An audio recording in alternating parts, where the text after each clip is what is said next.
आपको और इस ऐवान में तशरीफ़ फरमा तमाम सियासी पार्टीज़ के अकाबरीन को, ऑनरेबल मेंबर्स को दिल की अथाह गहराइयों से मुबारकबाद पेश करना चाहता हूं कि कल रात जो गुजरी, हमारे दुश्मन ने उसको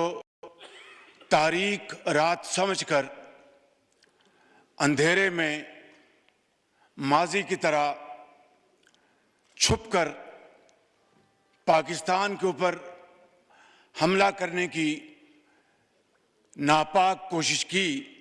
लेकिन अल्लाह ताला के बेपाया फजल करम से, पाकिस्तान के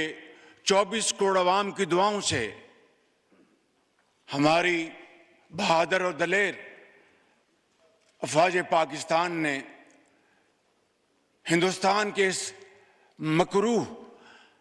हमले का मुंह तोड़ जवाब देकर उस तारीक रात को चांदनी रात बना दिया।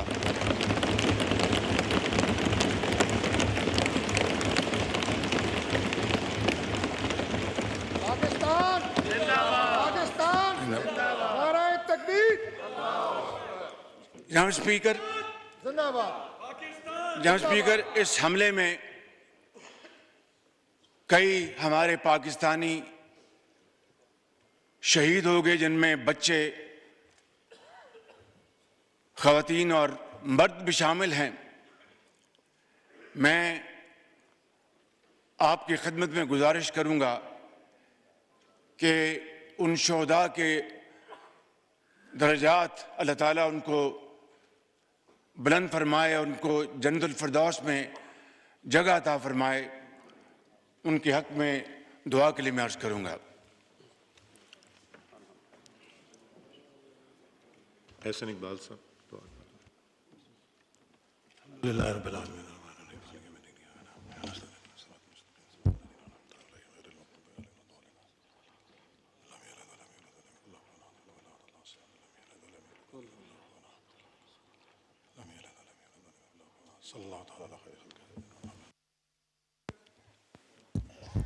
बाईस अप्रैल को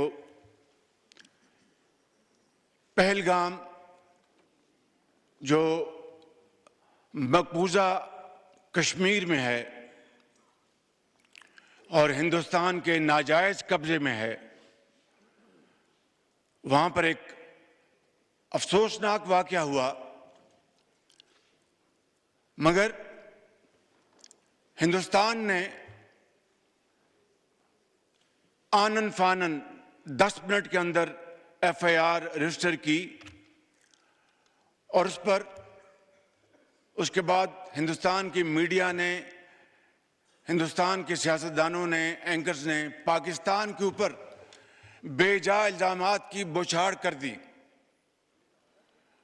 और पूरी दुनिया को ये बावर कराने की कोशिश की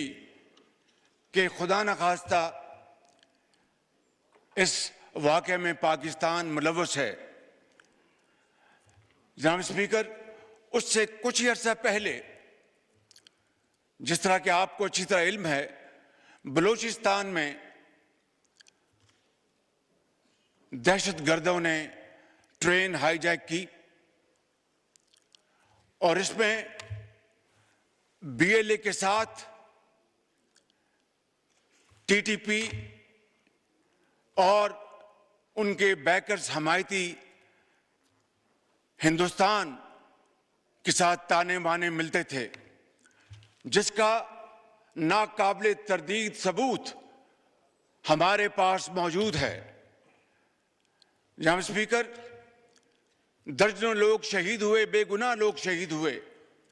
और फिर आपने देखा कि हमारे फौज के SSG यूनिट ने कमाल महारत से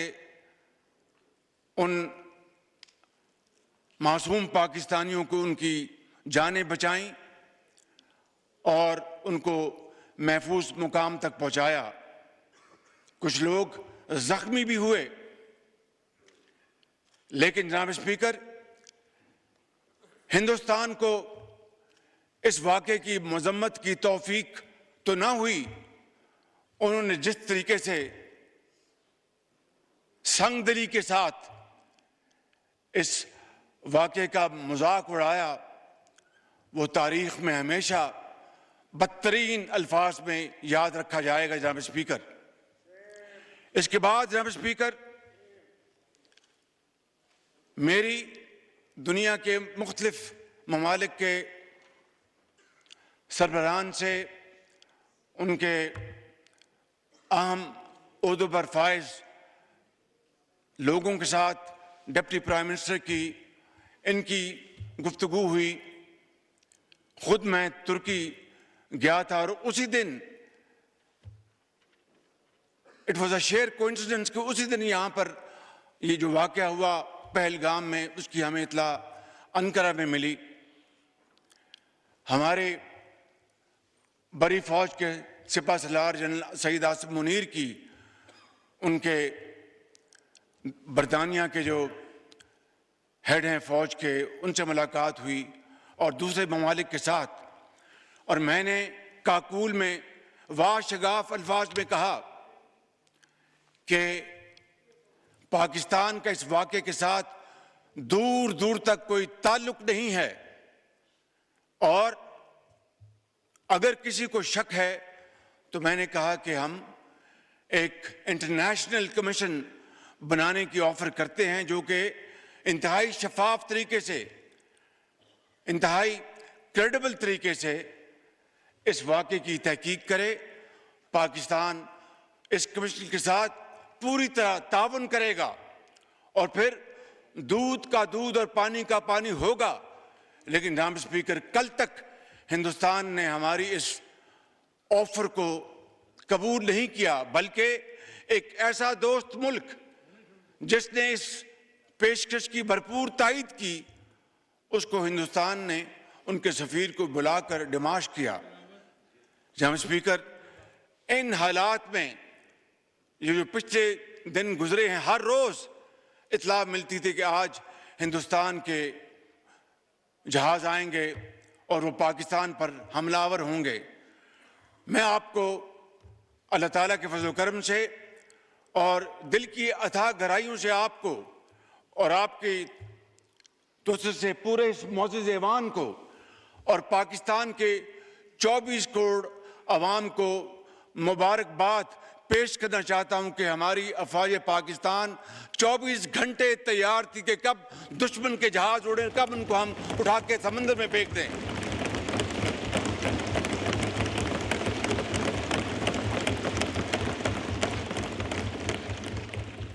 जनाब स्पीकर,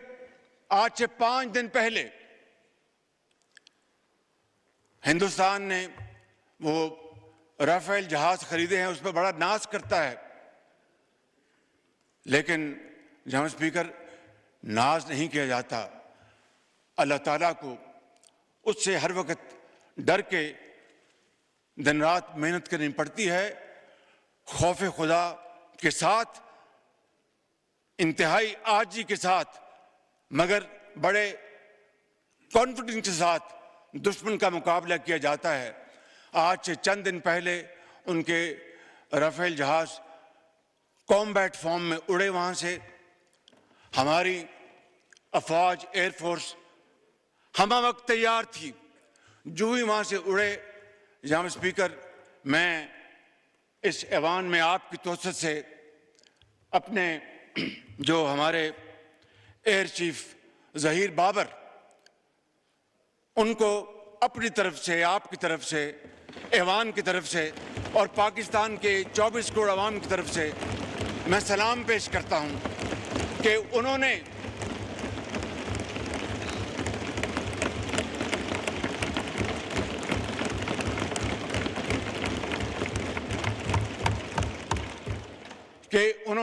और उनके उकाबों ने उन्होंने हिंदुस्तान के इन जहाज़ों की जो कम्युनिकेशन लॉक कर दी और उनको समझ नहीं आई कि ये क्या हुआ हमारे साथ, और वो देखते देखते फौरन वापस पलटे और जाकर श्रीनगर में लैंड किया। ये है हमारी अफवाज पाकिस्तान की तैयारी और वे है उनका अज़म। जनाब स्पीकर,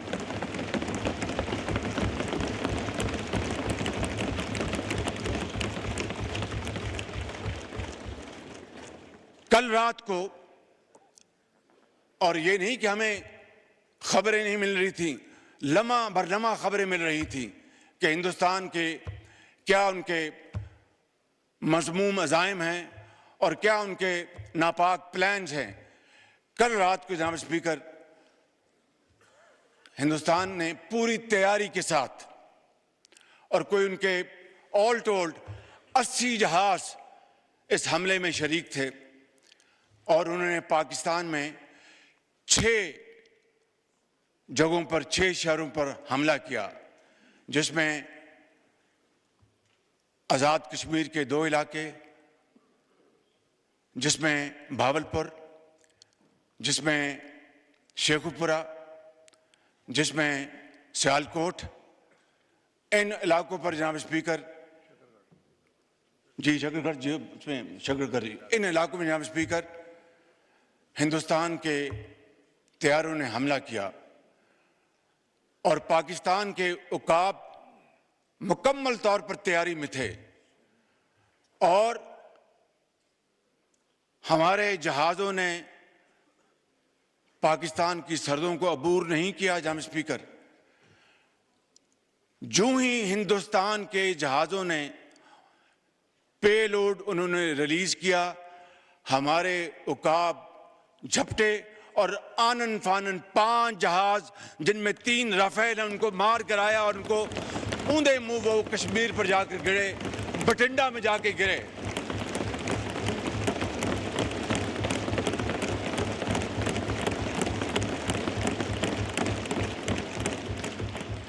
और एक जाके बठिंडा में गिरा,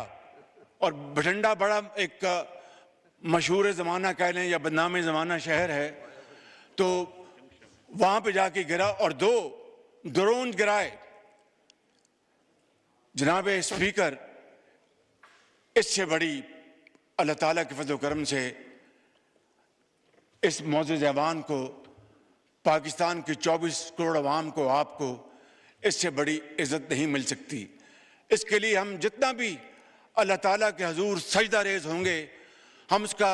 तब भी उसका शुक्र कभी अदा नहीं कर सकते कि ये कन्वेंशनल वॉरफेयर थी, इसमें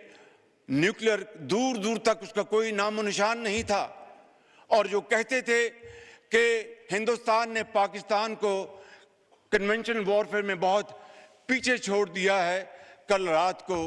उनका होश ठिकाने आ गया है, और उनको पता चल गया है कि पाकिस्तान अल्लाह ताला के फजल करम से कन्वेंशनल भी और न्यूक्लियर ताकत है अल्लाह के फजल करम से। आज जनाब स्पीकर, हमारे दुश्मन, उनको कल रात नींद नहीं आई, और हमारे जो दोस्त भाई खा, उनको पता चल गया है कि पाकिस्तान वाकई एक ऐसा मुल्क है जिसकी फौज एक ऐसी फौलादी फौज है कि कल को